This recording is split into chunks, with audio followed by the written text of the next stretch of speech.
He thought she'd cry. He thought she'd crawl. He thought she'd arrive shattered, desperate to be seen. But when she stepped into the room, the only thing broken was his illusion of control. Welcome back to Mr. Charles Stories, where love meets truth and dignity never begs. If you've ever been underestimated by someone who once held your heart, this story is yours. Drop a comment if you've ever chosen self-respect over noise. And don't forget to like and subscribe for more powerful storytelling. Eloise always noticed envelopes. In her work as a paper restoration artist, she could tell a wedding invite from a business pitch just by how the flap folded. But this one was different. The gold trim wasn't showy, it was surgical. The ink, handwritten, not printed. The pressure of the pen spoke of control. And the name on it, hers. You are invited to celebrate the 3rd anniversary of Zale and Eloise. Her thumb froze over the edge. The apartment was quiet. 3 candles were lit beside the window, burning low over books she hadn't touched in weeks. The world called Zale Calderon a visionary. He owned buildings, startups, people, but he hadn't touched her in 3 months. He'd left one Tuesday morning with a suitcase and didn't come back. No message, no excuse, no divorce, just space. And now, a party. She read the words again. Celebrate. Anniversary. She exhaled. The woman she was 3 years ago might have thrown the envelope away, or worse, called him, begged him to explain. But that woman was long gone. And if Zale wanted a performance, then fine. She'd give him a mirror instead. The dress hung in her closet untouched for weeks. Midnight blue, silk, long sleeves, fitted waist. The kind of dress you wore when you didn't need sequins to say something. Eloise pulled it down gently, pressed the fabric against her chest. Not mourning, not trying, just ready.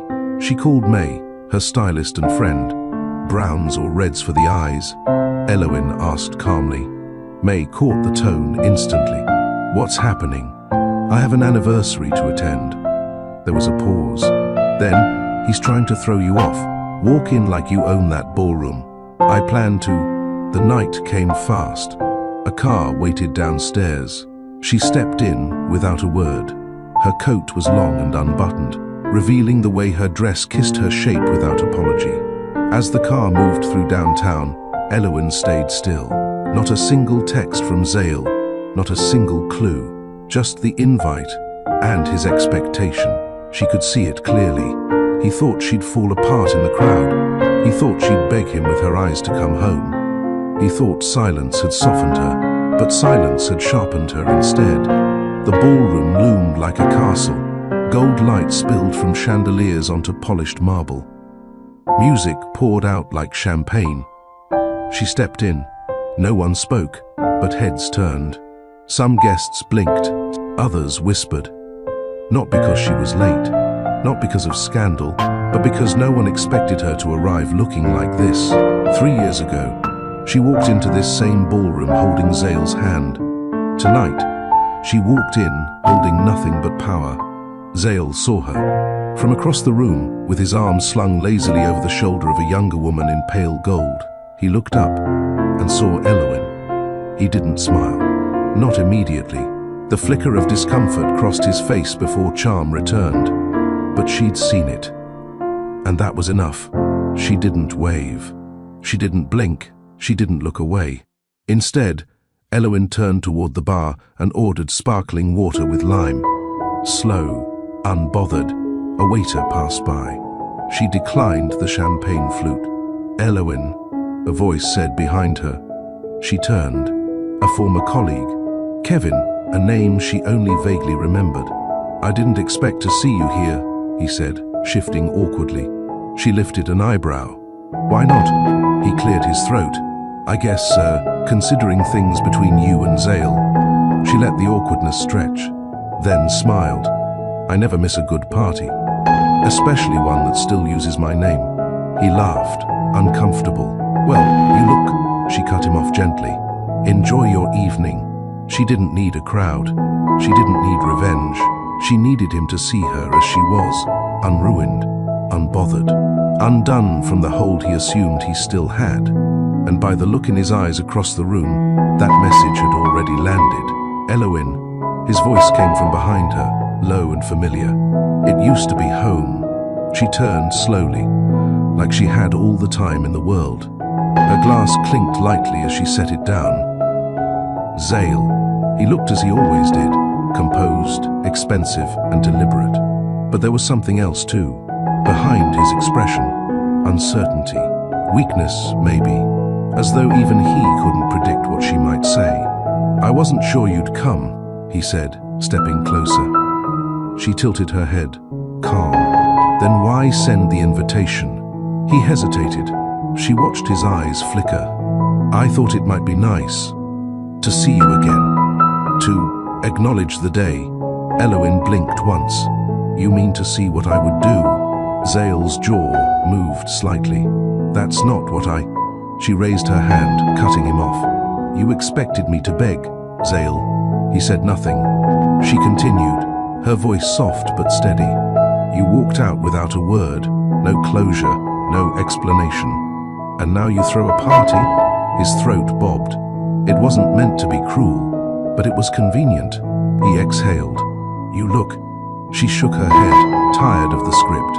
"Don't do that." "Do what?" "Act like this is normal." They stood beside a tall window now. City lights glimmered behind her. Zale leaned against the wall, his shoulders tense. "You were quiet," he said. "I had nothing to say. I was figuring things out. Alone." He ran a hand through his hair. "It was a hard time for me too, and you handled it by disappearing." "I didn't disappear. I gave her space." She gave a quiet laugh. "You gave yourself silence. You gave me confusion." He didn't reply. She stepped back half a pace, the rhythm of her heels clicking softly. The kind of sound that stays with a man longer than words. "I didn't come here to play catch-up," she said. "You invited me to see what I'd become, and now you have..." Zale blinked slowly. "You've changed." "No," she said.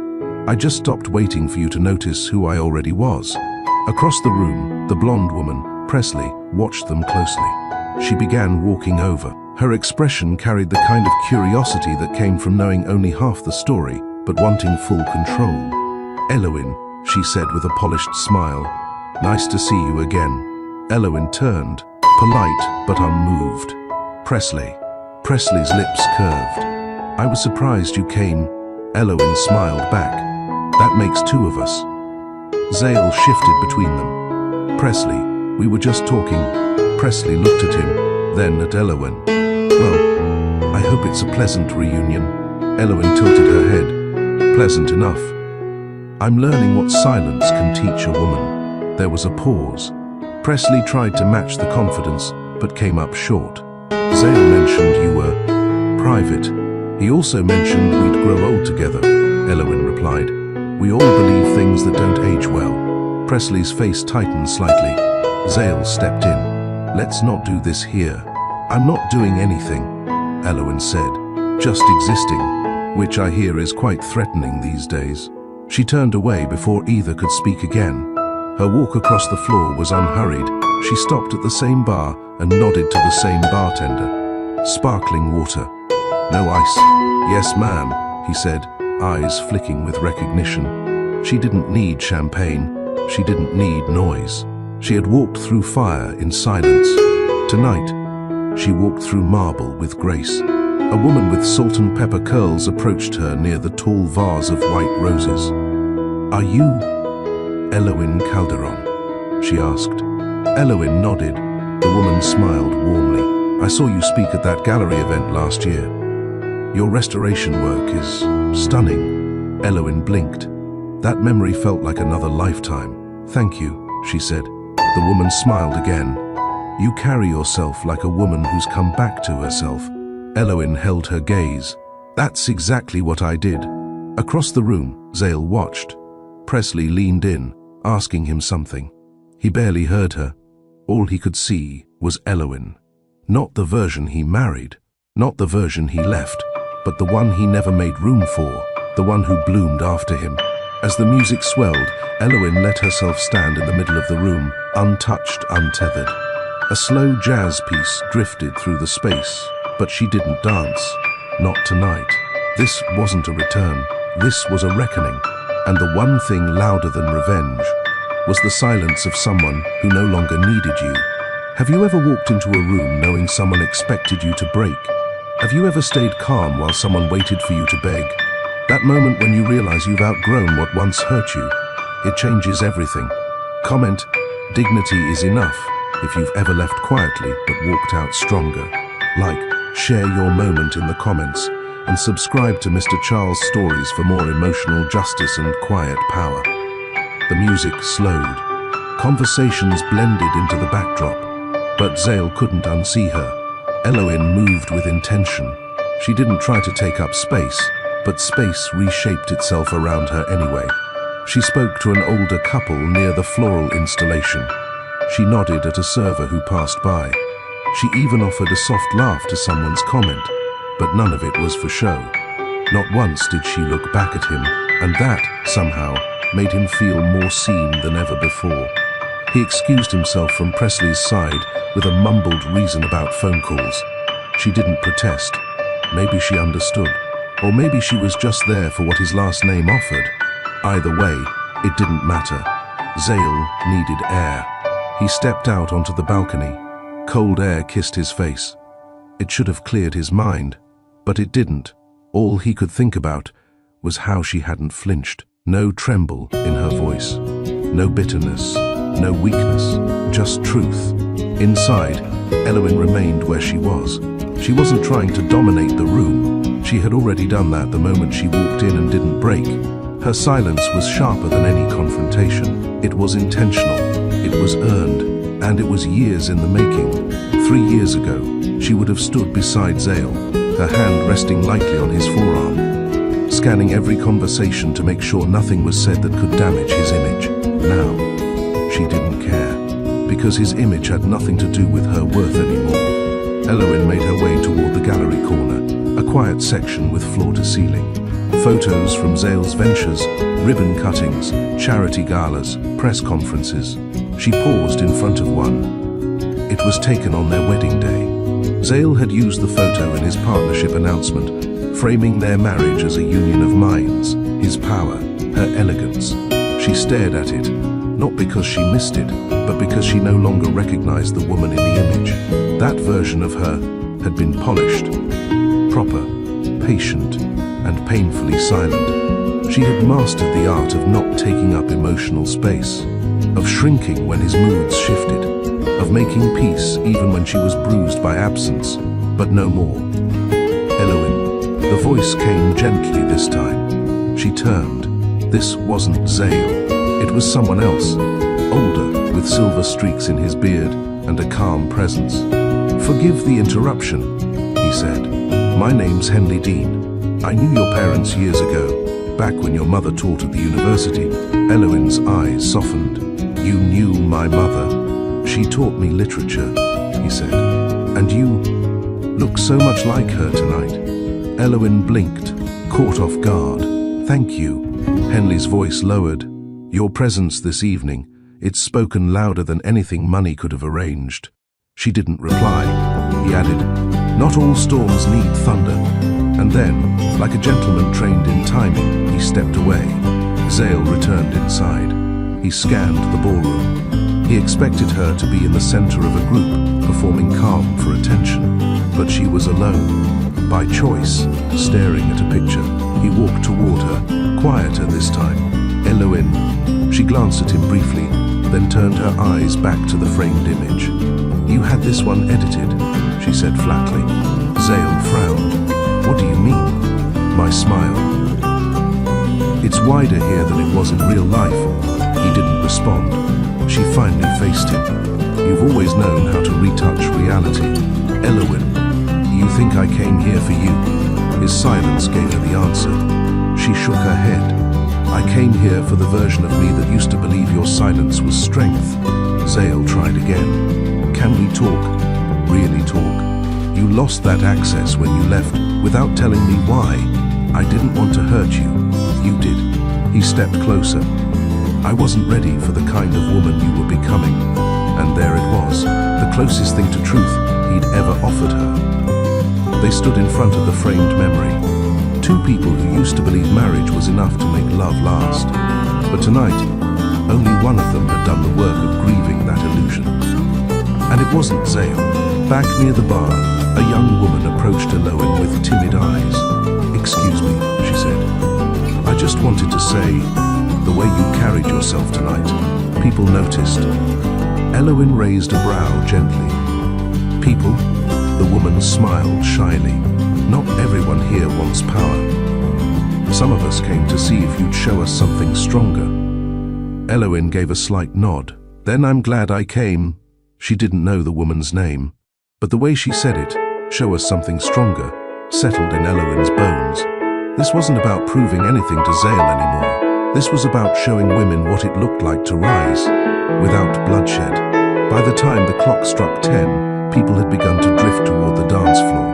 Couples formed, laughter echoed, flutes refilled. Eloin remained still. She had no interest in blending in. She'd already done her part. She made her choice simply, to leave before the speeches, before the honoring of a marriage that had been hollow for too long. She walked toward the exit, but before she could reach it, Zale appeared once more, closer this time, desperate in his stillness. "You're leaving?" "I came." "That's enough." He reached for her arm gently. "Eloin, wait." She looked at his hand, then at him. He let go. "I threw this event because I thought you needed closure," he said. She paused. "That's where you were wrong. You needed to feel important again. That's not fair." "No," she said softly, "but it's accurate." She took one last look at him, and then, with poise that couldn't be shaken, she turned and walked out the door. The night air met her like truth, cold, clean, and unmistakably free. Her driver opened the car door. She stepped in without hesitation. Zale didn't follow, because he finally understood. She hadn't come to see if he still loved her. She came to confirm she no longer needed him to. The car pulled away from the ballroom slowly, gliding past pillars and polished glass. Inside, Eloin sat without speaking. Her hands rested in her lap. The midnight blue fabric still shimmered slightly under the dome light. Her heels were off, tucked to one side of the seat. Her body ached in small, invisible ways. But her heart felt intact. No, not intact, reconstructed. Piece by piece, she had built something in herself that no longer responded to Zale's presence with panic, not with longing, not even with resentment. What lived in her now was stillness. The driver glanced in the mirror. "Home, Ma'am." She hesitated, then answered, "No, take me to the riverfront." "The riverfront? At this hour?" "Yes," she said. "I want to walk." The driver gave a nod and changed the route. As they moved through the city, Eloin looked out the window at the blurred lights. Not long ago, nights like this would have found her crying in silence, waiting for a man to answer a question he refused to hear. But tonight, she didn't want answers. She wanted to decide something. When the car parked, she stepped out and pulled her coat tighter. The winter air brushed her cheeks, raw and honest. The boardwalk was nearly empty, just water, fog, and the sound of distant traffic humming like an old secret. She walked slowly, hands tucked into the pockets of her coat. Each step felt like a statement, the kind no one else needed to hear. 3 benches down, she sat. Her thoughts didn't swirl. They aligned. Everything Zale had said tonight echoed in fragments. "I wasn't sure you'd come. I thought it might be nice. I wasn't ready for the kind of woman you were becoming." That last one lingered, because it was the first time he admitted something real. He hadn't wanted a partner. He wanted someone who reflected his power without threatening it. And when she began evolving beyond his control, he chose absence over growth. But the thing about absence is, it creates room. And Eloin had filled that room with something Zale never expected. A life without him. She pulled out her phone, opened her notes app and typed, "Day 1. I didn't fall apart in front of him. I smiled, I walked, I left. And the weight lifted. She saved it without a title. She didn't know what this was yet. A journal? A log? A record of becoming? All she knew was she didn't want this moment to disappear without being witnessed, even if only by herself. Across the water, city lights danced on the surface. For years, she'd looked at skylines like this and thought of him. Tonight, she looked at it and thought of herself. She didn't want revenge in the way people spoke of it. No public drama, no scandal. What she wanted was to redirect the energy he wasted, to take back what was stolen in small, subtle ways, her focus, her time, her dignity, and build something from it, not for applause, but because she could. The next morning, Elowen woke early. The ballroom felt like a dream, sharp in pieces but distant. She reached for her robe and moved toward the kitchen with ease. She brewed tea instead of coffee. Her body didn't need a jolt. It needed grounding. While it steeped, she opened her laptop and searched for something she hadn't looked at in over a year, her application to host a solo exhibition. Before things fell apart, she had submitted a proposal to showcase her art restoration work, paired with modern installations, an idea meant to reframe how people see time and beauty. Zale had called it a hobby, not commercial enough. She had dropped the project. Now, she reopened the draft, reread her outline. The proposal still made sense. In fact, it made more sense now, because restoration wasn't about making things look new. It was about honoring what survived, and she had survived. Later that afternoon, she visited the art conservatory downtown. It smelled like aged wood, varnish and quiet purpose. She walked through the exhibit slowly, her eyes tracing the tiny cracks in every painting, flaws once hidden, now framed. She paused in front of a 19th century piece, a woman standing at a cliff's edge, hands open, wind pulling at her dress. She whispered under her breath, "You walked away too, didn't you?" As she stepped out of the exhibit, her phone buzzed. A message, unknown number. "You were incredible last night. Thank you for showing us how strength looks." A woman in the room. Elowen stared at the message for a long time. She hadn't known anyone was watching, but maybe that's how change worked. You walk through your own fire, and someone else sees a way out through your glow. By evening, she was back home. She took off her jewelry, washed her face, and curled up with her journal. Not the phone notes, her real one, leather-bound, heavy. She opened a new page. What do I want to build next? Not a reaction, not to prove anything, but to replace what he never nourished. Then she underlined it once. Power that does not need noise. She leaned back in her chair, eyes closed. Zale might still try to reach her. Presley might still sneer behind tight smiles, but Elowen had made her first move. And it wasn't loud, it was internal, strategic, irreversible, the kind of beginning even silence couldn't undo. 3 days passed. The buzz from the anniversary event hadn't faded. Whispers swirled online. Some whispered admiration, others whispered confusion. Most whispered her name with a level of curiosity that made Elowen smile. She had said nothing publicly, not a tweet, not a post, not a statement.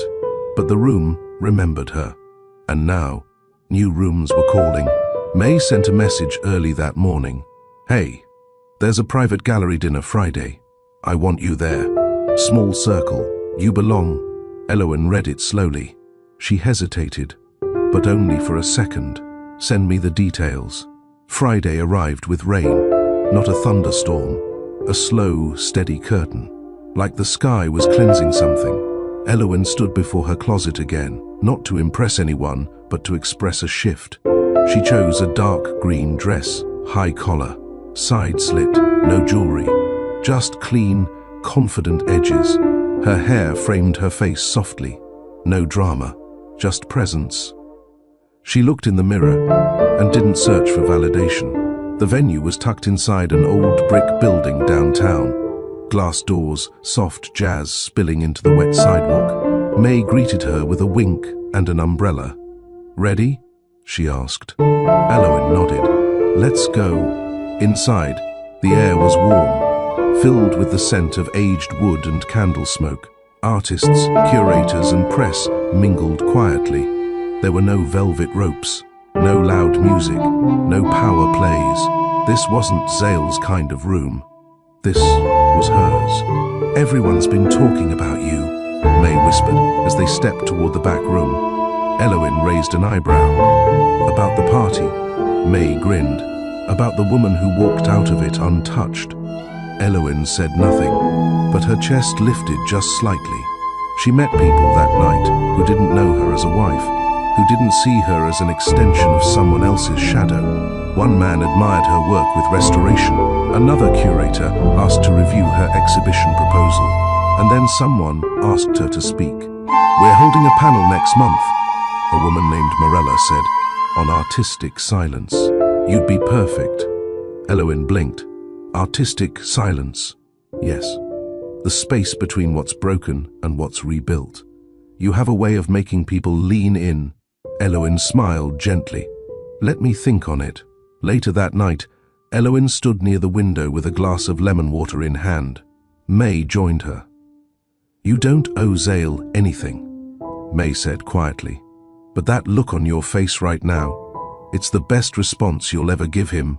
Eloin didn't look away from the window. It's not about him anymore. Then what's it about? She exhaled, making sure I never shrink again. Even in silence. At home, Eloin unpacked her heels and set them down carefully beside her dresser. She sat at her desk and opened her journal. Tonight's entry was short. Not every room needs a microphone. Some just need you to show up fully. She paused, then underlined it once, and wrote again. Next room, mine. The next day, her inbox held something unexpected. A forwarded email from a press assistant Zale used to employ. Subject, high-value profile opportunity.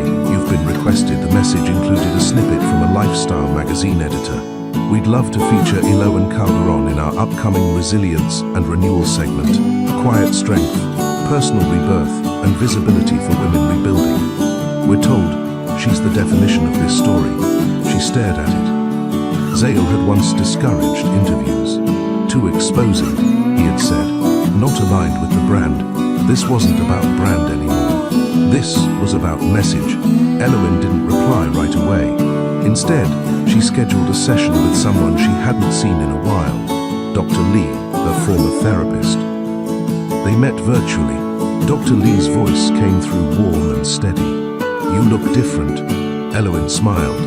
I feel different. They talked. Not about Zale. Not entirely. They talked about power, about how being seen isn't the same as being heard, and how sometimes healing includes being visible, not to prove anything, but to stop hiding what survived. By the end of the session, Eloin had her answer. She emailed the magazine back. Happy to speak. Only if the focus is on rebuilding, not scandal. Eloin. Meanwhile, Zale sat in his penthouse downtown. The anniversary party had been a PR success on paper. High attendance, good press, but something unsettled him. People didn't talk about the ballroom. They talked about her, and not as his wife, not as the woman he left, but as someone he could no longer reach. He scrolled his feed. Someone had shared a clip of her from years ago, an old panel where Eloin spoke about restoring damaged artwork. Her voice had been soft, precise. Her passion clear. Preservation isn't about hiding the cracks, she'd said. It's about honoring the fact that something still exists despite them. Zale stared at the video.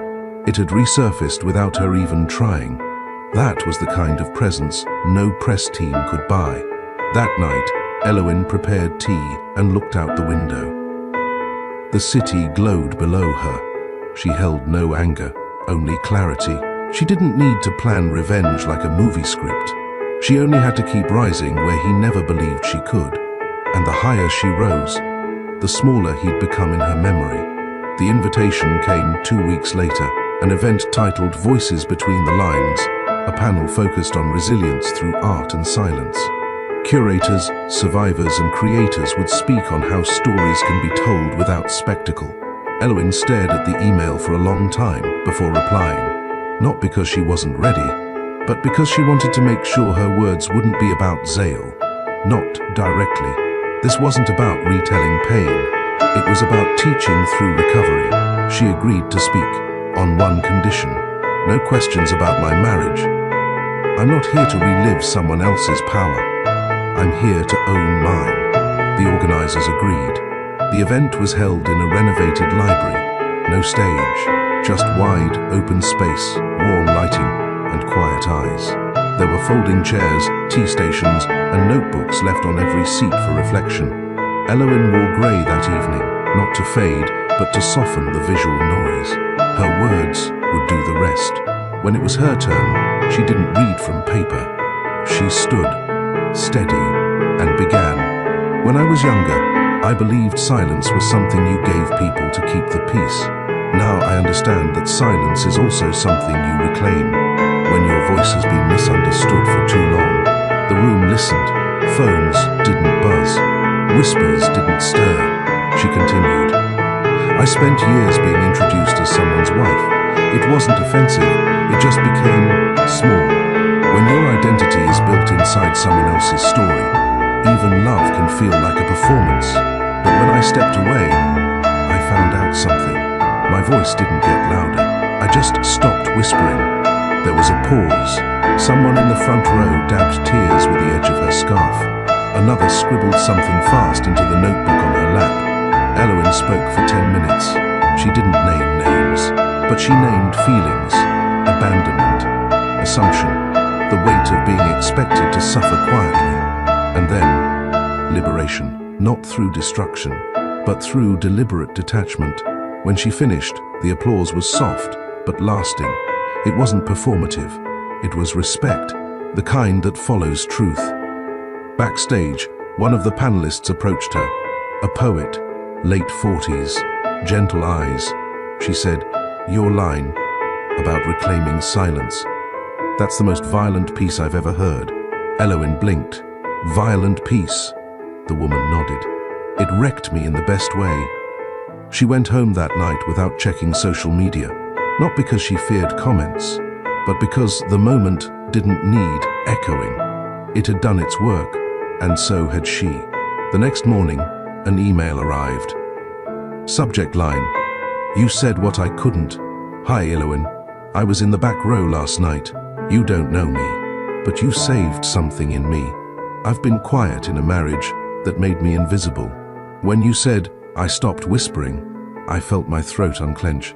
I'm not ready to walk out yet, but I'm ready to walk back into myself. Thank you."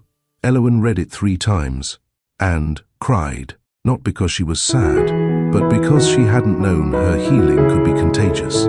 That afternoon, she pulled out her old exhibition proposal again. The working title had been Time Interrupted. She crossed it out and wrote something else, Cracks in Silence. The exhibit wouldn't just be art restoration now. It would be framed with quotes from women who had written her, spoken to her, sat beside her in rooms and said, "Me too," quietly. This wasn't just her story. It was a gallery of survivors, of all kinds. Meanwhile, Zale saw the headline the next day. She didn't name him, but the room still heard the truth. He clicked the article, read her quotes, and realized she hadn't exposed him, but she had outgrown him publicly. Not with fire, with structure, with grace. And that made it harder to defend himself, because she hadn't attacked. She had simply arrived, without him. Presley noticed too. She forwarded him the article without comment. Zale didn't reply, because what could he say? He had built her into a frame, but she had stepped out of it, and built her own gallery. Back in her apartment, Eloin moved her plants near the window. The sun hit differently now. Even the quiet had texture. She opened her journal again, wrote, "Today someone told me they found themselves through my voice. Revenge doesn't always need a face. Sometimes it needs a ripple." She paused and smiled. Zale sat in his office on the 42nd floor of Calderon Holdings. the skyline behind him stretching like an empire built by ego. The room smelled like wealth, brushed steel, leather-bound silence. But that day, something different floated in the air. A tension his assistant couldn't mask. She entered with a slight knock. "There's a meeting request from the marketing division. They want to review the keynote strategy." Zale didn't look up. "Tell them I'll handle it directly next week." She hesitated. "Sir, respectfully, the issue isn't about marketing, it's about your name." That made him look. "What do you mean?" She placed a small folder on his desk. Inside were 3 printouts of headlines, feedback threads, and one op-ed from a mid-tier publication. "When women leave quietly and win louder. Former high society spouse reclaims identity without scandal. Is emotional distance the new power move?" Zale's name wasn't mentioned anywhere, but her name, Elowen, was repeated in every paragraph. His assistant stood quietly. "They're calling it dignified disruption. And people love it, especially the people your firm once overlooked." Zale leaned back, jaw tense. So, you're being replaced in the narrative, sir. She didn't burn the house down, she just built something else. And now everyone's walking toward it." Zale dismissed the meeting that day, but he didn't forget the phrase, dignified disruption. He hated how accurate it sounded. Not because it was wrong, but because it wasn't his, and she wasn't even trying. That evening, he received a call from a long-time brand partner. "We want to reconsider the tone of this year's conference," the woman said. "Less corporate showmanship, more emotional resonance." Zale frowned. "We've always been firm-driven, direct, fast, clean." "Sure," she replied, "but the market has changed. We want speakers who understand audience trust, like your ex-wife does." He didn't respond. "Just consider it," she said. Click. Across the city, Elowen wasn't thinking about Zale. She was sipping tea, organizing feedback letters for her exhibit. There were over 200 now, some typed, some handwritten, some unsigned, folded in quiet pain. She didn't read all of them daily, but she touched each envelope. She wanted them to feel heard, even if only by contact. Her phone buzzed. May had sent her a screenshot. Gallery Weekly, feature confirmed. Cracks in Silence by Elowen Calderon, March Showcase, East End Conservatory. Below it, this year's most anticipated emotional exhibit. Elowen smiled, but not wide. It wasn't pride she felt. That same week, she received an email from an unknown sender. Subject, "You were right. I didn't notice you enough." She stared at it for a full minute, then opened it. "I watched the panel. I read the coverage. You never raised your voice, but somehow I can't stop hearing you. You outgrew me without war. I don't expect anything. I just wanted to say, I see you now. Z." Elowen closed the message. She didn't delete it, but she didn't reply either. She just whispered softly into the quiet, "I'm not yours to see anymore." The next morning, her assistant at the gallery handed her a folder. "Media requests are doubling," she said. "One platform wants to do a full short film piece on you." Elowen blinked. "A film? A 7-minute narrative? No interviews? Just visuals? Your art? Your process? They say it's about presence." She tilted her head, considering. Presence. That's what Zale had always tried to command. But hers was earned. She nodded. "Let's do it." Meanwhile, Zale's team scrambled to adjust. "Her name's coming up in panels, podcasts, and HR discussions," one executive said in a tense meeting. "Her tone is shifting what leadership sounds like," another added. "And we still haven't pivoted." Zale sat at the head of the boardroom table, silent. He used to think power was in money, reach, reputation. Now he saw it could also be in stillness, restraint, and walking away without announcing it. At home, Elowen finished framing a piece for the exhibit. It was a shattered ceramic plate, gently reassembled with gold-dusted resin lines, kintsugi style. The cracks weren't hidden. They were highlighted. Underneath it, the label read, "This is what happens when you don't beg for repair. You become the story that still holds shape. Elowin didn't know he would be there. The event was hosted by a private investor collective, an art-backed venture initiative aimed at restoring forgotten creative spaces across the city. Her gallery was one of the featured case studies. She was invited to speak briefly about the exhibit, not as a guest of honor, just as a woman whose story had rippled far beyond its first silence. Zale wasn't listed on the program. His name appeared on nothing. But power, as she'd learned, didn't always need a name tag. The room was intimate. Brick walls, warm sconces, velvet chairs circled like quiet conversation. She arrived early, rehearsing nothing. Just breathing. May, ever alert, leaned in as they sipped water. I checked twice. No sign of Zale. Elowin smiled gently. It's okay if he's here. You sure? Let him see what grace looks like when it's no longer seeking his permission. May grinned. That sounds like a line from your journal. Elowin didn't deny it. Halfway through the evening, after 2 speakers and a brief interlude, Elowin took the floor. She didn't stand behind the podium. She walked a few steps forward, letting the room settle. We talk a lot about restoring spaces, but rarely about restoring people. When this project started, I wasn't looking to be seen. I was learning how to see myself again. And sometimes, restoration is just another word for survival that's been softened by time.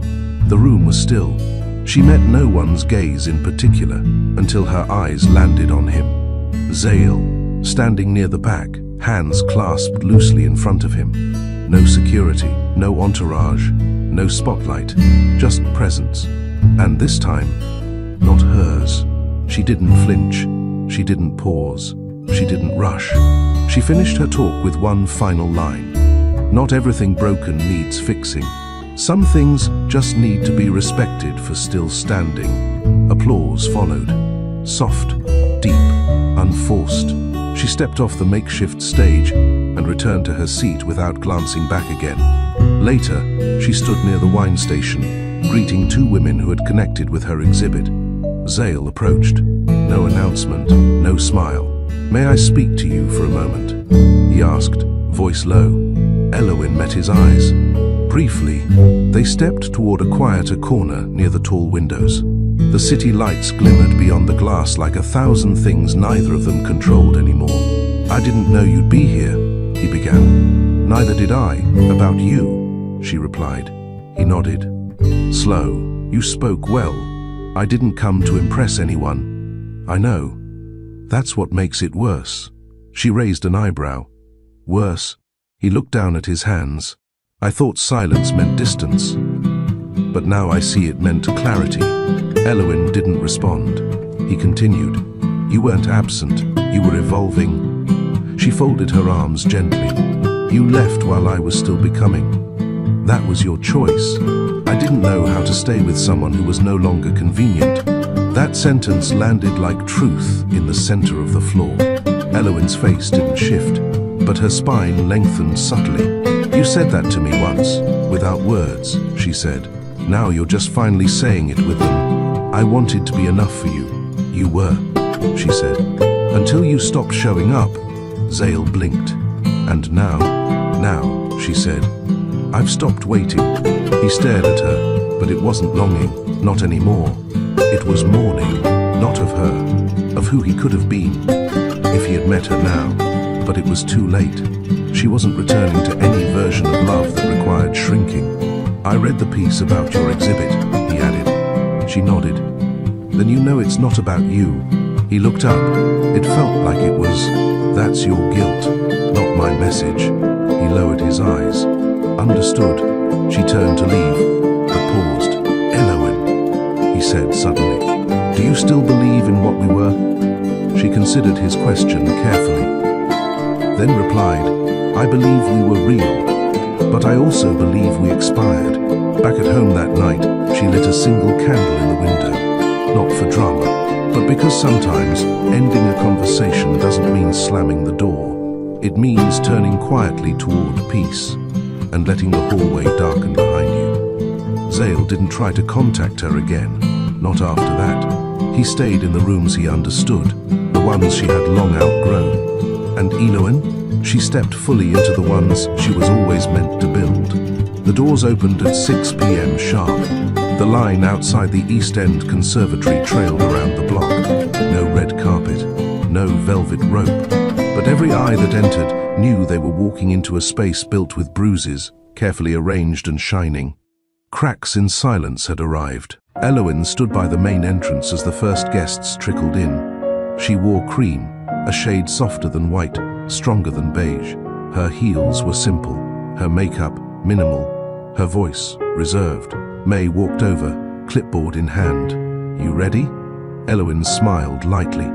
"I've been ready. I just didn't know it." The gallery was split into 6 rooms, each named not by theme, but by sentence. Room 1. She waited in quiet rooms. Room 2. He asked why she changed. Room 3. The mirror answered. Room 4. Not every ruin deserved repair. Room 5. She left without noise. Room 6. She still stands. In each room, restored art was paired with anonymous excerpts from women who had written to Elowen. Each quote handwritten beside the piece. Some were trembling, others fierce. All were true. A mother stood in front of a restored oil painting of a woman mid-turn, her spine arched as if resisting stillness. The quote read, "He never raised his hand, but I stopped breathing every time he entered the room." The woman wiped a tear. Her daughter, standing beside her, gently took her hand. Across the room, an older man stood quietly in front of another piece, broken ceramic mended with bronze seams. His lips moved. He read it aloud. Leaving wasn't revenge. It was self-preservation with a side of dignity. Back in the hall, a local journalist approached Elowen. "Your rooms don't scream," she said. "They whisper in ways people can't ignore." "That was the point," Elowen replied. "You've changed how exhibits feel," the journalist added. "There's structure, yes, but the message is emotional architecture." Elowen nodded. "I wasn't trying to build a museum. I was building a mirror." By 7:15, the entire conservatory was full. An hour later, the online gallery launch crashed from traffic. Elowen didn't gloat. She didn't trend. She remained present, holding conversations with women who whispered "thank you" like a confession, and others who said it loud enough for strangers to hear. Later that night, Elowen stepped into room 5 alone, the room titled "She Left Without Noise." At the center stood a sculpture she had poured months into, a tall, fractured marble column. From the front, it looked whole, but from behind, it was hollowed. A note at the base read, "He never heard her leave," because he stopped listening long before the door closed. Zale hadn't come. She knew because May would have spotted him, but it didn't matter. His absence was never the problem. His silence used to break her. Now, it confirmed how far she'd come. At 9 p.m., she stood outside in the evening air. A soft breeze moved through the street. A woman with a camera crew waited respectfully near the sidewalk. "Miss Calderon, may I ask one question?" Elowen turned. "Just one. If you could say one thing to the person who made this story necessary, what would it be?" Elowen paused, then answered, "I hope they heal. Because people who love well don't leave without explanation." The clip aired 2 days later. Viewers didn't flood her DMs with gossip. They wrote to say, "That last line saved me." By the end of the week, the exhibit was booked for 2 traveling showcases in other states. She had become what Zale never imagined, a symbol without ever demanding the spotlight. But something shifted quietly beneath the piece. One evening, Elowen opened her laptop and clicked into an anonymous survey left at the gallery's digital wall. One entry read, "He was my boss. He mocked women who left, until he saw your name in the press. Now he acts careful. But I want to see him feel what we've felt." Elowen read it again, then again. It wasn't anger that stirred in her chest. It was clarity. Zale had moved through industries unchecked, holding court but never accountability. She didn't want to ruin him, but she did want to make sure he never controlled another woman's silence again. That night, she drafted something new. Not art, not press, but a plan. Private, legal, strategic. She wouldn't scream. She wouldn't threaten. She would document. Because power without awareness is a weapon, and power reclaimed becomes proof. The next morning, Elowen sat at her dining table, tea cooling beside her laptop. She had made the decision before the sun rose. It wasn't revenge. It was response. It was responsibility. She opened a blank document and typed a single sentence at the top. You can't silence what's already healed.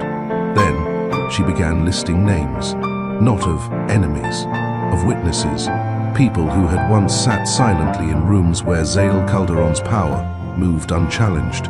Her first call was to someone she hadn't spoken to in over a year, Siri, a former assistant at Calderon Holdings. Siri picked up on the third ring.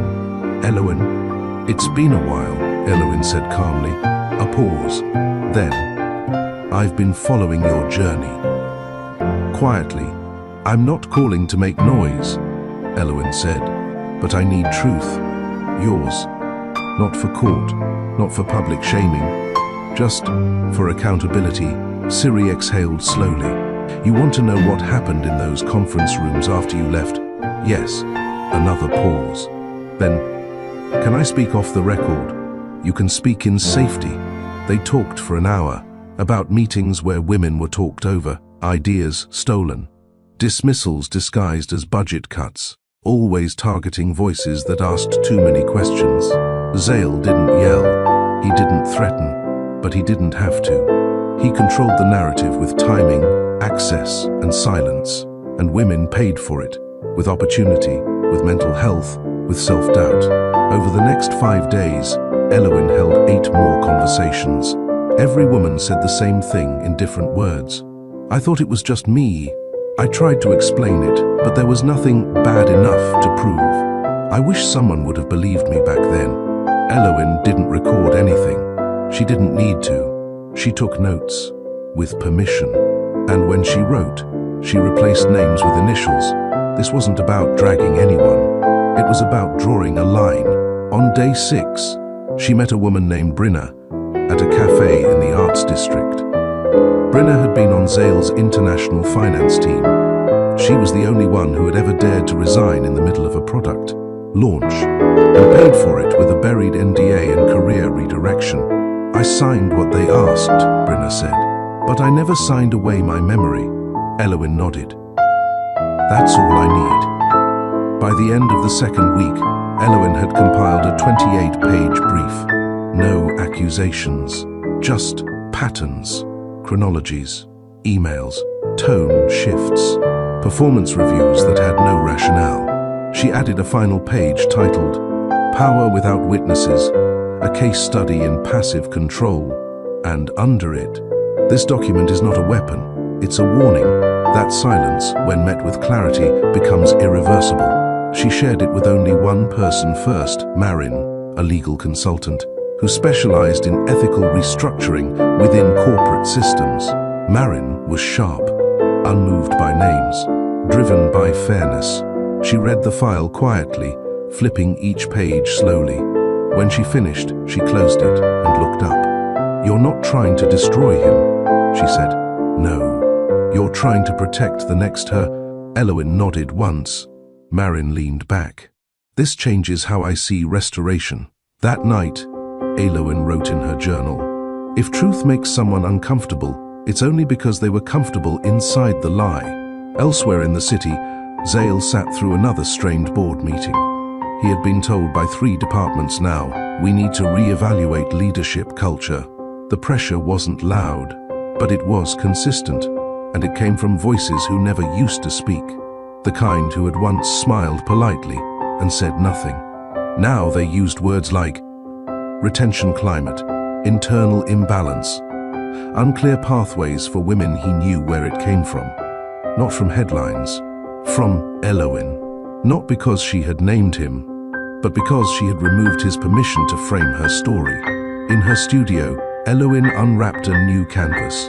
For the first time since the gallery opened, she felt something different move through her hands. Not sadness, not even strength, precision. She painted cracks, not in marble, not in pottery, but in blueprints, walls without windows, ladders that only rose for one type of hand. And in the corner of the canvas, she etched, "Not all ceilings are glass, some are made of stories no one believed." She didn't share this one with the public, not yet. She kept it in the back room of the conservatory, for herself, for the women she spoke to, for the quiet archive she was building, not to publish, but to preserve. May came in one morning and asked, "What are you going to do with all of it?" Elowen looked up from her desk. "I don't know yet." May tilted her head. "You're holding more power than he ever did. You realize that, right?" Elowen nodded slowly. "That's why I'm holding it carefully. What if quiet healing became the most powerful answer you ever gave? Have you ever kept records, not for revenge, but for your own clarity?" Elowen didn't seek war. She sought proof. And in doing so, she began protecting others. Comment, "I don't whisper anymore." If you've ever walked away, gathered yourself, and found the strength to document the truth. Like, share your quiet victories. Subscribe to Mr. Charles' Stories for tales that remind you, dignity always wins in the end. Elowen never planned to become a mentor. She had always preferred solitude, listening more than speaking, observing before entering. But after the exhibit, the messages shifted. They weren't only from women thanking her, they were from women asking her, "How did you start? Where did you go when it was too quiet to think? How do I leave when no one believes me yet?" So she said yes to one group, a closed women's network that met monthly in a local co-working loft. Artists, professionals, young founders, divorcees, students, each carrying a different kind of bruise. The first session was titled, "Unlearning the Urge to Explain." Elowen stood at the front, chalk in hand, wearing a slate grey wrap top and soft jeans. She didn't talk about herself. She talked about the air in a room. When someone walks in and assumes your silence means surrender, how do you respond? A young woman named Kemi raised her hand. "I used to justify everything. Now I just pause." Another nodded. "I don't shrink anymore. I just shift." They weren't broken. They were becoming clear. After the session, one woman lingered, late 20s, nervous eyes. "I never left," she said. Elowen waited. "I stay because he doesn't hurt me, not with hands, but he erases me in rooms, makes decisions for me before I've even spoken." Elowen didn't rush. Then she said, "That's not small, that's erosion. You're allowed to name it." The woman's eyes welled. "How did you leave?" Elowen answered gently, one choice at a time, none of them loud, but every one final. That night, Elowen walked home under soft city lights. She didn't feel heavy, she felt needed, and that was new. At Calderon Holdings, Zale felt the pressure rising like heat under polished glass. The leadership summit was weeks away. His name was still on the keynote. But this time, the event manager requested something different. "We want a softer narrative," she said.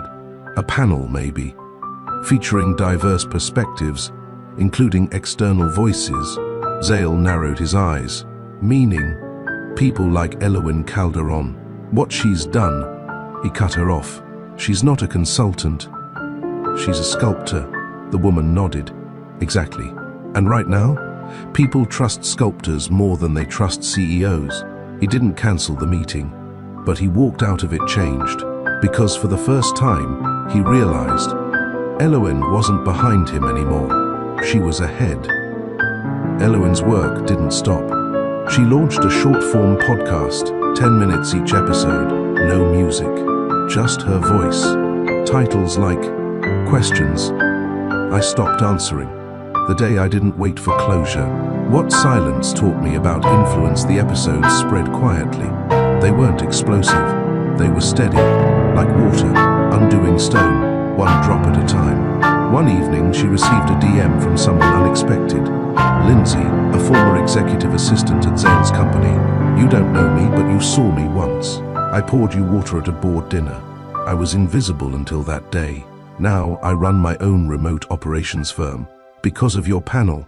Because you said, you're not responsible for staying in rooms that diminish your voice. I just wanted to say thank you. Eloin screenshot it, not to post, to keep as proof. At the next women's group session, she started with a question. What do you say when someone says you've changed? One woman answered, I say, yes, finally. Another, I say, no, I just stopped performing. Eloin smiled and said, I say, I stopped asking you to keep up. By the end of that week, Eloin was invited to speak at a corporate ethics roundtable, not as a victim, as a case study. The invitation read, we believe lived experience is data, and your decisions redefined a blueprint for conscious leadership. She paused on the phrase, lived experience is data. Zale had always ignored experience unless it could be quantified. Now the world was asking for the opposite. She accepted the invitation, and she didn't tell anyone, not even May, because this wasn't about announcement, it was about alignment, the difference between noise and message. Zale, in his glass tower, felt the walls hold, for now, but he heard the shift. No one blamed him publicly, but no one asked for his input either. And that, in his world, was the real beginning of the end. Eloin, meanwhile, sat by her window one night, her tea untouched, the city glowing. She didn't feel victorious. She felt responsible, because power was now in her hands, and she planned to use it. Quietly, deliberately, and never alone. The roundtable was hosted at the Alden Institute, an angular glass structure nestled between downtown towers. The invitation-only event drew executives, HR reformers, creatives, and consultants. Eloin didn't bring anyone, no entourage, no stylist, no press manager. She wore deep navy, soft matte lipstick, and her hair in a low knot. Power didn't require shine, it required clarity. She arrived 15 minutes early, as she always did when something mattered. The event coordinator guided her to the speaker prep room. You'll be part of the second panel, Narrative Power, Leading Without Control. Eloin nodded. Who's moderating? Cambria Wills. And Zale Calderon is listed as a listener for the first half. The word listener lingered. She smiled. Let's hope he remembers how. The first panel opened with case studies. One speaker cited a consulting firm that reversed its retention drop by shifting tone, not policy. Another spoke about leadership that hears but doesn't own. Then came a clip from Eloin's podcast, a 10-second segment. You don't have to speak louder than the system. You just have to speak in a way the system can't ignore. The room was silent. Zale sat near the middle, chin resting on clasped hands. He didn't react, but Eloin saw it. A twitch of the jaw, the subtle tightening of posture. For once, he couldn't define the message, because this room didn't belong to him. When the second panel was called, Eloin walked to her seat. No nerves, no script, just presence. Cambria, the moderator, welcomed the group with a nod. Today, we're not discussing failures. We're discussing awakenings, silent ones, delayed ones, and those that don't come with press releases. She turned to Eloin. You've said before, we need to stop treating harm as a footnote in success. Could you expand on that? Eloin didn't rush. She leaned slightly forward. When leadership is measured only by profit, harm gets classified as a learning curve. But harm has names, faces, emails, and the silence around it isn't neutral. It's design. A woman in the audience nodded slowly, pen still in hand. Another whispered, "That's it." Cambria asked, "How do you think systems can evolve?" Eloin replied, "By choosing discomfort over defense." Someone near Zale scribbled those words. He noticed. Cambria smiled. "That's a hard ask for certain egos." Eloin added, "So is losing relevance quietly, but here we are." The panel lasted 45 minutes. Every sentence Eloin spoke was calm. No blame, no names. But everyone heard the truth. And Zale? He sat the entire time, unable to change the channel. After the event, in the reception space, a few attendees came to Eloin. One, a department head from a national tech firm, said, "We've been hiring leadership consultants for 5 years. None said what you did in 4 sentences. Another whispered, "You're not reacting. You're rebuilding the blueprint." She smiled politely, but didn't linger. She didn't need more proof. She had already walked through it. She saw Zale just once, standing by the coffee station. They didn't speak. He didn't approach, and she didn't invite it. But he watched her greet a senior partner from a firm he used to pitch. He watched the partner ask Elowen for a sit-down, and he saw her say yes, with the same grace she used to use on him when she still believed he could meet her where she stood. That night, Elowen returned home to a quiet apartment and took off her heels slowly. She poured tea, sat cross-legged on her couch, and opened her journal. "Today, I sat at a table that used to belong to him, but it didn't feel like revenge. It felt like design, not loud, but permanent." At Calderon Holdings, Zale sat alone in his office long after his assistant left. He replayed the panel in his mind. The words, the attention, the space that had once revolved around his approval, now rotating without even checking in. He didn't feel wronged. He felt replaced. And he realized, that's what happens when you assume someone will stay small because they loved you once. Elowen didn't post about the event, but 3 clips surfaced, none recorded by her, all quoted her. And the most shared line of the night? "Discomfort is what comes after avoidance fails." It became a caption, a headline, a quote on the wall of a non-profit office. It became proof. Elowen hadn't planned on writing a book. She never liked the idea of turning pain into product. But after the roundtable, a publisher emailed her with a quiet message. "We're not asking for a tell-all. We're asking for a guide. Your voice has become structure for others. We believe it can do the same in print." At first, she hesitated, but then she remembered the way women sat forward in every session, the way their pens moved fast when she paused, the way they left behind notes that didn't ask for help, just direction. And so, she opened a new document and titled it, "Without Begging, a Soft Woman's Manual for Hard Exits." The chapters came quickly. Red flags are often woven into luxury. Silence is a decision. Don't waste it. Leaving doesn't always mean packing a bag. The exit strategy isn't always physical. Kindness doesn't mean continuing. She didn't name Zale. She didn't quote her past. But his blueprint was the one she was redrawing. And the book was not about escape. It was about redefinition. May read 3 chapters and called her immediately. "This isn't a book," she said. "This is emotional infrastructure." Elowen smiled. "Then maybe it'll help build something." May paused. "What if it scares him?" Elowen answered plainly. "It's not for him." Meanwhile, Zale entered week 3 of departmental restructuring. It had started with a leadership survey, something HR had pushed after an anonymous staff submission referenced an emotional blind spot at the highest level.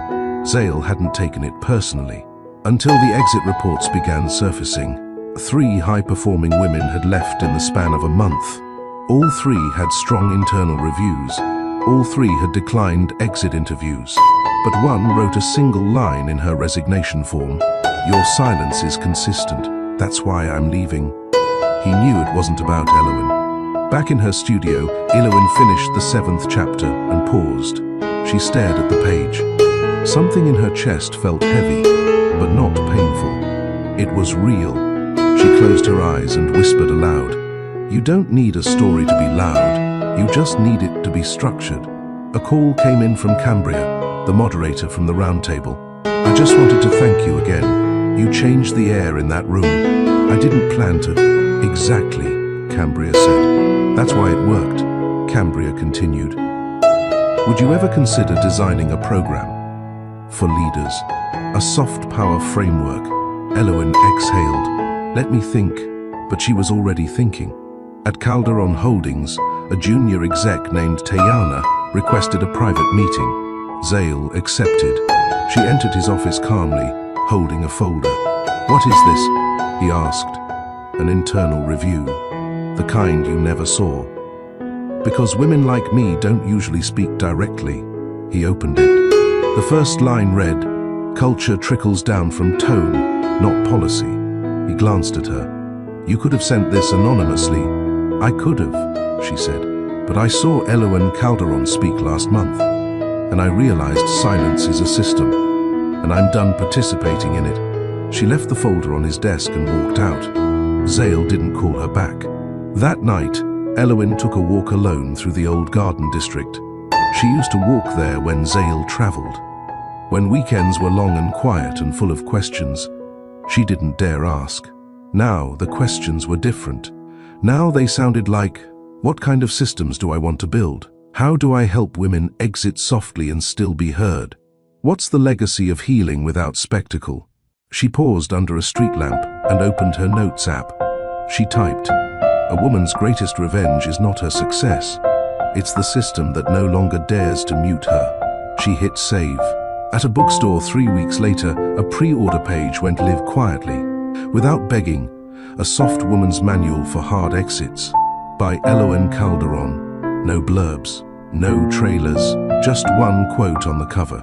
"Leave quietly, then teach others how." It sold out its first printing in 6 hours. The day the book shipped, Elowen stayed offline. She didn't need to see numbers, didn't need praise. She walked to the conservatory alone, stepped into room 6, she still stands, and sat on the bench beside her sculpture. It was still there, the broken column with its gold-filled fractures. She touched it lightly, as if greeting her former self with quiet reverence, and whispered, "We did something." Her inbox filled overnight. Letters from readers, voicemails from podcast hosts, a discreet invitation from a female senator's advisory team, "We're building something. You'd fit." She replied to none of them that day. Instead, she opened a fresh document labeled Soft Systems, a Curriculum. In the following weeks, Elowen quietly partnered with 3 women: a trauma-informed leadership coach, a cultural architect, a non-profit founder supporting women exiting high-control relationships. Together, they built a 6-module framework, the Quiet Exit Model. It wasn't theory. It was blueprint. Elowen's calm, tactical tone set the rhythm. Meanwhile, Zale's name surfaced in a small op-ed. Corporate cultures built on quiet disrespect are cracking. When the women leave, the rooms change. And sometimes, they don't come back. No names were cited. But insiders understood. The industry was shifting, and Zale's model hadn't moved with it. Internally, 2 of his top executives filed formal concerns about leadership tone. The phrase passive exclusion appeared 5 times in their feedback. Zale's board didn't call a crisis meeting, but the silence was different now. No one protected his reputation by default. No one rushed to explain him. He sat in a leadership summit and watched a guest speaker, one of Elowen's collaborators, reference her quote, "Power used without pause is not leadership. It's performance with a victim." The room didn't flinch. Zale did. Elowen didn't speak about him. She didn't speak about the book's reach. She focused on the women building their own systems now. Her second podcast season launched under a new name, Blueprint Quiet. Episode titles included Why Closure Isn't the Point, Making Peace with Not Being Understood, The Apology You'll Never Get, and Why You'll Survive Anyway. In each episode, she wasn't dramatic. She was exact, and her listeners didn't comment with praise. They commented with decisions. "I walked out this week. I sent the email I kept rewriting. I didn't defend myself in a room that never deserved my explanation." One afternoon, she met with a publishing strategist. They discussed the book's 2nd edition, speaking engagements, and something new. "You ever thought about creating a private leadership circle?" he asked. Elowen paused. "Not a club," he clarified. "A vault. Invite only. A space where women can re-lead themselves before re-entering public structures." She didn't respond immediately. But later that night, she wrote down the name, The Vault, and next to it, not a recovery space, a return. At Calderon Holdings, Zale held his first listening session with department leads. He wore a softer tie, no blazer.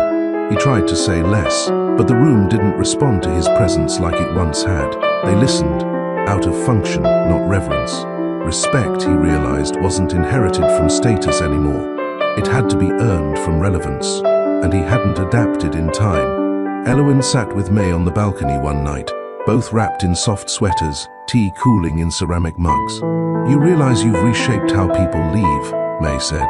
"I didn't mean to." "You didn't have to. You modeled it." "And they followed." Elowen smiled, then whispered, "And none of it started with shouting, just a decision not to beg." The first Vault meeting wasn't hosted in a hotel, not in a boardroom, not in a gallery. It was in a converted brownstone, high ceilings, soft lamps, woven rugs, and bookshelves that didn't match. Every woman who walked in received no itinerary, no name tag, just a blank journal and a seat. Elowen sat at the far end, not at the center, not at a podium, but present, watching, listening. When the last chair was filled, she stood and said only this: "You don't owe this space your story. You only owe it your truth, whatever that looks like today." And then she sat down. No microphone, no clap track, just room. And for the next 2 hours, the vault unfolded like breath.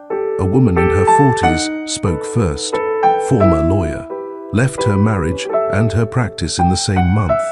"I didn't realize how much of my silence was for other people's comfort," she said. "Not mine." Another nodded. "I've been out of the house for a year, but I'm still not out of the story." A third whispered, "I don't even know what I want. I just know it's not what I had." And no one asked her to be more specific, because not knowing was enough. By the end of the session, Elowen walked each woman to the door, thanked them by name, and gave them a small card with one printed line. "Leaving isn't the end, it's a turn." The next morning, her inbox was full again, but not with press, with peace. Messages like, "I slept for the first time in weeks. I said no today without explaining why. I've never felt seen without being asked to perform. Until yesterday." Elsewhere in the city, Zale sat across from the chairman of his board. The man spoke slowly, precisely. "There's no scandal. Let's be clear about that." Zale nodded once. "Then what's the issue?" "It's perception." Zale didn't respond. The chairman continued, "You've led like a symbol, not a person. That used to work. It doesn't anymore." "And you want what?" Zale asked, tone flat. "A step back, quietly. Let your team restructure. Let leadership breathe. Temporary." The chairman didn't confirm, which was confirmation enough. Zale walked out of that meeting slower than usual. No one greeted him in the hall. No one avoided him either. But no one looked surprised. And that silence was louder than any confrontation. Elowen, meanwhile, was preparing a small second group for the vault. This time, she selected 10 women personally. Each had reached out not with a problem, but a mission. One was launching a foundation for mothers recovering from silent abuse. Another was rebuilding an architecture firm with a trauma-informed HR policy. A third had never led anything before, but had a story that made others sit down and listen. And for the first time, Elowen allowed herself to smile wide. Not for praise, but because she wasn't just rebuilding, she was multiplying. May entered the conservatory later that day, holding a newspaper. "Elowen, you've made page 7. Elowen raised a brow. 7's a good number. May read the headline, "Legacy After Silence, From Exhibit to Framework." Below it, a photo from her latest vault session. Just a table, a candle, and notebooks. No faces, no flash. And under that, where men once held strategy, women now hold the floor. Elowen folded the paper and tucked it into her bag. "I don't want this to feel like branding," she said. May nodded. "It doesn't. Promise." May looked her in the eye. "Branding builds buzz. This builds language." That night, Elowen added another line to her journal. "The room doesn't need to remember me. It just needs to remember it's safe to speak." At Calderon Holdings, Zale's office lights stayed off for the first time in weeks, and no one called to check. Zale didn't wake to alarms anymore. He woke to absence. The absence of early calls. The absence of his name in inboxes. The absence of decisions waiting on him. And the longer it stretched, the heavier it got. His assistant, one of the few still loyal, walked in mid-morning. "You've been removed from next quarter's shareholder address," she said quietly. "The board sent notice this morning." Zale blinked once. "Is it permanent?" "I don't know," she said. "But they asked for your updated bio without executive chairman listed." He didn't react. He just nodded. "Understood." Elsewhere, Elowin boarded a small regional flight to Raleigh. Not for business, not for show. For a vault chapter she hadn't planned to open, but was invited to. 10 women in the Carolinas had pooled resources, rented space, and sent her a single message. "We're ready. We just need your presence, not your lead." And that's what Elowin gave. Presence. She didn't arrive with folders or branded slides. She arrived with one bag, a calm face, and no script. When she entered the space, she paused. A circle of mismatched chairs, a tray of warm tea, one old upright piano in the corner, and 10 women who didn't rush to greet her. They simply nodded, like they already knew her. Elowin set down her coat and sat. "Let's talk about the decisions we're no longer afraid to make." The room exhaled, and the stories began. Back in New York, Zale sat across from his mother. He hadn't visited in months, but now he showed up. No staff, no driver, just a man who needed to understand something. "You built this company," he said, voice lower than usual. She gave a small nod. "I did, and yet," he said, "when you left the chair, no one wrote about it." "No," she said, sipping her tea. "But they felt it." Zale leaned back. "I built everything louder," he said. "And you assumed volume meant legacy," she replied gently. Zale stared at his hands. "Is silence worse?" She shook her head. "Silence lasts longer." Elowin spent 3 days in Raleigh, not as a guest speaker, as a listener. By day 3, she wrote a note to herself. "What I build isn't mine to keep, but it's mine to seed." She folded the paper and left it in the center of the room when she left. The women didn't rush to frame it. They copied it by hand and placed it in their wallets. Back in Manhattan, Zale visited a private gym. No paparazzi, no press, just him, sweat, and silence. On the treadmill, he didn't run fast. He ran long. Every mile, he repeated one question in his head. If everything I built was stripped from my name, what would remain? He didn't have the answer. Not yet. That weekend, Elowin returned to the conservatory. May was in the garden. "I heard from the Minneapolis group," May said, smiling. "They've started theirs. No invite?" Elowin teased. May laughed. "They said, and I quote, 'We've studied the model. We're not fragile.'" Elowin smiled wide. "That's the point." Then her face turned quiet. "I never thought I'd be part of something without controlling it." May patted her shoulder. "That's why it works. You finally let go." At Calderon Holdings, Zale cleared his desk. No press release, no framed photo, just files returned to archives, old letters shredded, and one final memo. "Legacy isn't built by name. It's built by space." He didn't sign it. He didn't need to.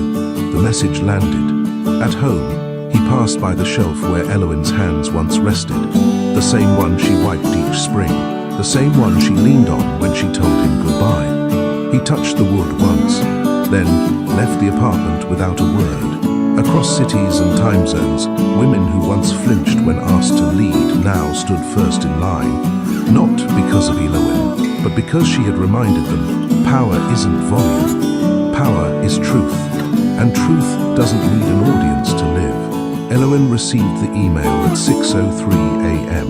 Subject line, keynote opportunity, the Catalyst Women's Summit. At first, she ignored it.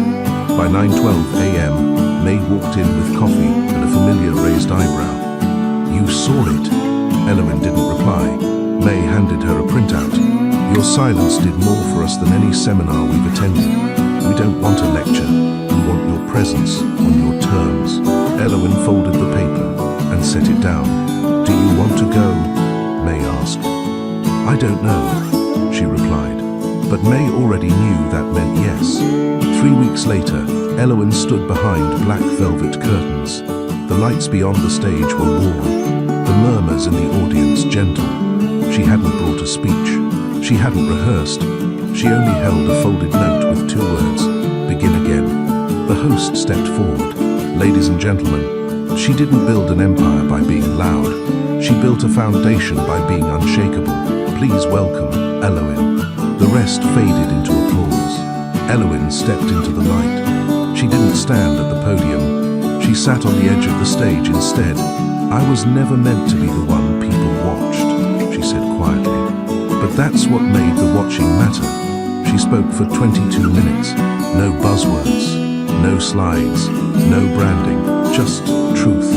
And when she looked up halfway through, her breath caught. Second row, end seat, navy suit, eyes down.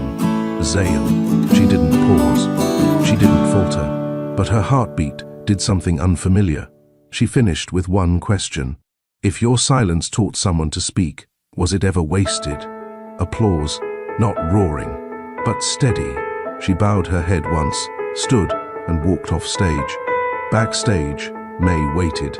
You knew he'd come, she said. Elowen didn't respond. I didn't tell him, May added. I know, Elowen replied. Will you speak to him? Elowen shook her head. Not yet. Zale sat through the next 2 speakers. He didn't blink often. He didn't fidget. But his mind wouldn't still. He had heard her speak before, at investor galas, boardrooms, private dinners, but not like that. Not as herself. Not for herself. He left before the panel ended. He didn't go backstage. He didn't ask to see her. He walked out into cold air and asked himself why silence burned more than confrontation. That night, Elowen lay awake.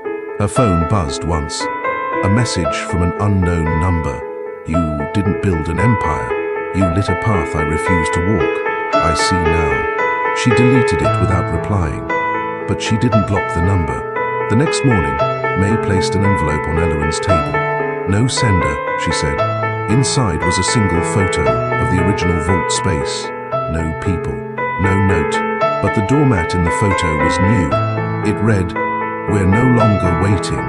Elowen smiled. "This is how legacy begins," she whispered. Not by force, but by echo.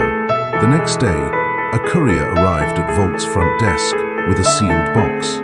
May intercepted it. The sender, Zale Rennick. Inside, Elowen found no jewelry, no letters, no apology. Just a thick file marked transition proposal, vault ownership, and a single sticky note. It's yours already, but let's make it legal.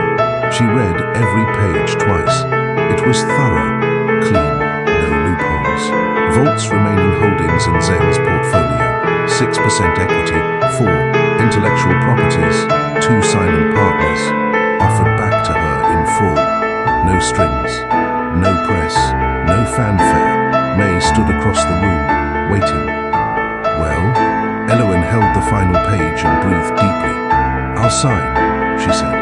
But not until we meet. They met at a small conservatory uptown.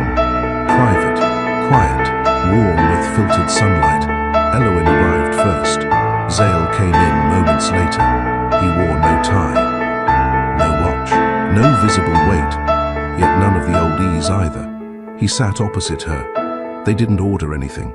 He placed a small folder between them. She didn't touch it. I know you don't need my permission, Zale began, but I needed to offer you what I should have let you build freely. Elowen didn't interrupt. I'm not here to explain myself, he added, only to release what never belonged to me. Why now?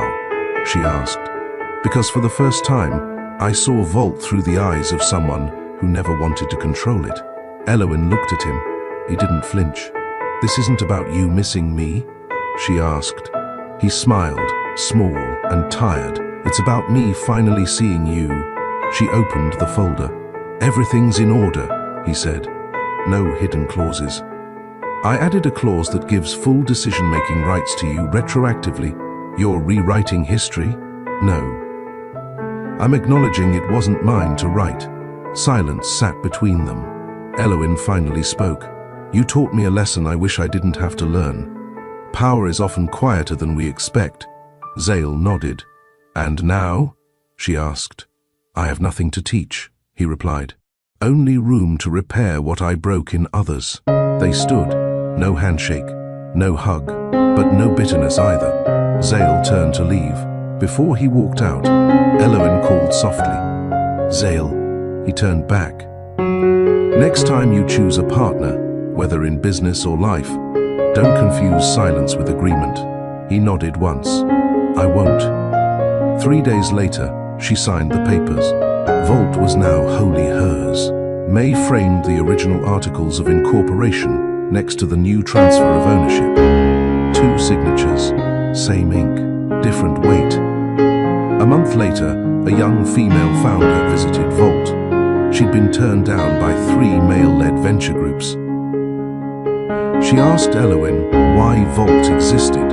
Eloin handed her a card. On the back, handwritten in cursive, "Some women build empires, some build exits. I built both." That night, Eloin walked through the new Vault space quietly. No plaque, no ribbon cutting, just her steps echoing against clean walls and open rooms. She touched one wall gently. "Now it begins," she whispered. Outside, a message came through from an unknown number. "Thank you." This time, I stayed silent, to let the right voice speak. She saved a number. Didn't reply, didn't need to. Legacy doesn't always answer. Sometimes it listens and walks away. Vault's first public mentorship event launched quietly. No camera crews, no staged speeches, no billionaire press coverage. Just 30 folding chairs, name cards, notebooks, and a full-day workshop titled Power, Dignity, and Exit Strategies. Eloin stood at the front of the room wearing beige slacks, a rust-colored blouse, and no apology in her voice. She didn't stand taller. She stood freer, and everyone felt it. Across the first row sat a woman fighting for equal pay in her 3rd startup, another surviving a public divorce from a well-known tech investor, a third who had exited her company before it was acquired by her ex-husband. None of them asked for pity. They came for blueprints, and Eloin handed them out. She opened the session without slides. No screens, no spotlight, only this: we don't heal by winning. We heal by remembering why we walked away in the first place. Midway through the session, someone raised a hand. She introduced herself as Sadira Gelin. Brown curls, sharp voice, tired eyes. "I have a question," she said. "What if the man who doubted you now wants back in? On your terms?" The room held its breath. Eloin looked at her, then said slowly, "Then you ask yourself one thing. What's that? Are your terms based on love, or are they still correcting his?" Sadira swallowed hard. Eloin offered a soft smile. "You're allowed to choose love. But if you have to carry all the dignity alone, it's not partnership, it's performance." The room nodded. Some cried. Vault didn't hand out tissues. It handed out truth. Later that night, May found Eloin upstairs in her office, barefoot on the sofa, sipping jasmine tea. "You okay?" May asked. "I've never felt more clear," Eloin said. May handed her a small box. "Delivery for you." Eloin opened it. Inside, a handwritten card and a diamond ring. Not the old one. New, different, minimal, ethical, quiet. The card read, "No expectations, only accountability. If this ever becomes mutual again, I will meet you with respect, not pride. Z." Eloin held the card for a moment. Then she placed it back in the box. Not rejected, not accepted, held. The next morning, Eloin sat at her desk going through Vault's new proposals. One name kept appearing in the referrals, Sadira Gelin. May peeked in. "You're going to offer her backing?" Eloin didn't look up. "I'm going to offer her what no one offered me, a chance before she has to break."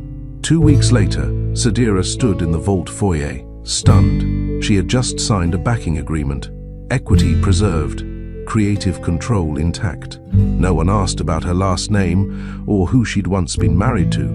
Eloin smiled from across the room. "Build it right.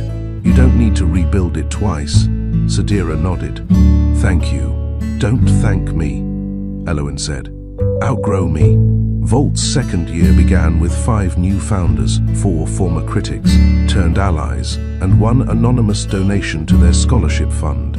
Eloin never asked who sent it, but she had a feeling. She didn't need confirmation.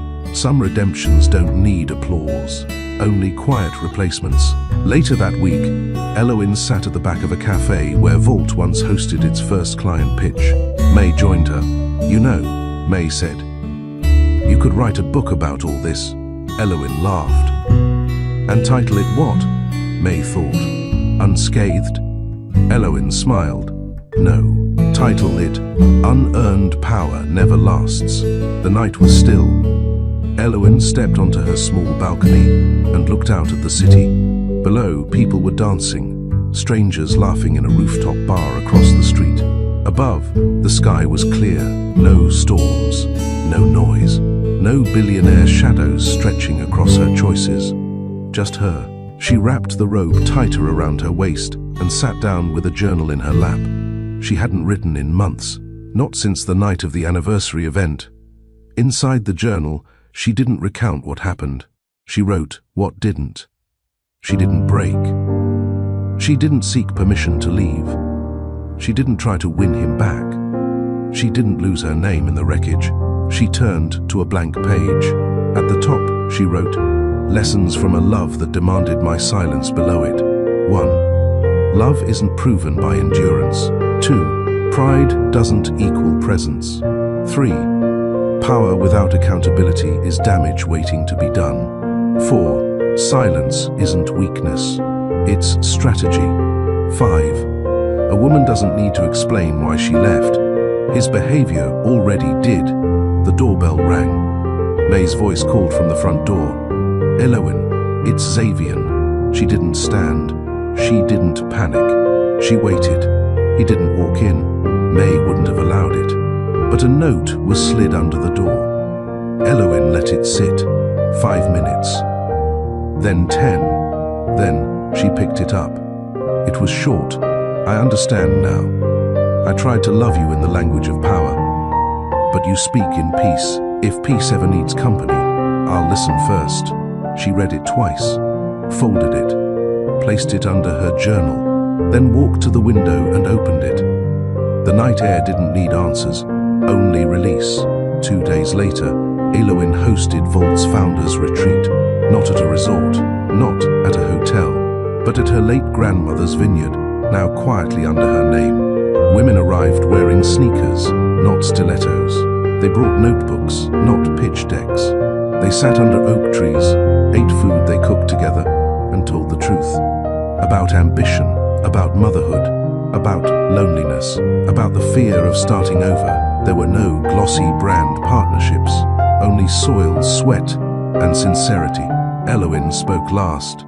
She didn't speak like a CEO. She spoke like a woman who had stood beside power and survived what it cost her. "People thought I stayed with him because I was afraid to rebuild. They were wrong. I stayed because I thought love meant endurance. And by the time I realized I had outgrown the cage, the world had grown too comfortable seeing me inside it." She paused. "I didn't rebuild. I redefined, and I'm still redefining." A soft applause followed, not claps for performance, but permission to rewrite quietly, to leave without burning everything down, to grieve in private, to stop apologizing for choosing peace. Later, as the sun set, Sadira sat beside Eloin and asked, "Do you regret any of it?" Eloin didn't answer right away. Then, "I regret the parts of myself I abandoned to stay loved, but even that taught me who I'll never be again." Sadira nodded. "I hope I learned that sooner than you had to." Eloin placed a hand on hers. "You will. And you'll teach the next woman faster than I could." The retreat ended with a bonfire. No speeches, no toasts, just women sitting in a circle, watching the flames rise. Xavier never texted again. He didn't need to. He had said what mattered, He finally understood.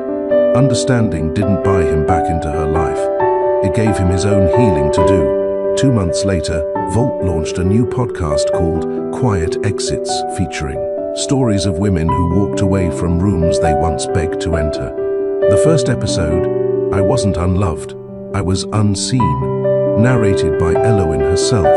It trended in its first week, not because of drama, because the world was finally ready to hear women who didn't scream when they left. They simply didn't return. In her closing lines, Eloin said, "You don't have to break glass to prove you were trapped. You don't have to publish the apology to prove you were right. And you don't need him to confess to know he caused the silence in you. Leave loud if you must. Leave quiet if you prefer. But leave with your worth intact." Somewhere in the city, Xavier heard it. He didn't flinch. He didn't call. He simply stared at the ring still in its box and whispered, "You never owed me forgiveness." And he was right. She never did. Eloin's final journal entry that year read, "I walked out No, I didn't just walk out. I walked forward, and that made all the difference." If this story moved you, share it with someone who's still afraid to walk forward. Comment below. Peace is powerful if you believe silence can speak louder than revenge. Subscribe to Mr. Charles Stories for more narratives that remind us, power is not volume. Love is not pain. And dignity always belongs to the one who leaves clean. See you in the next one.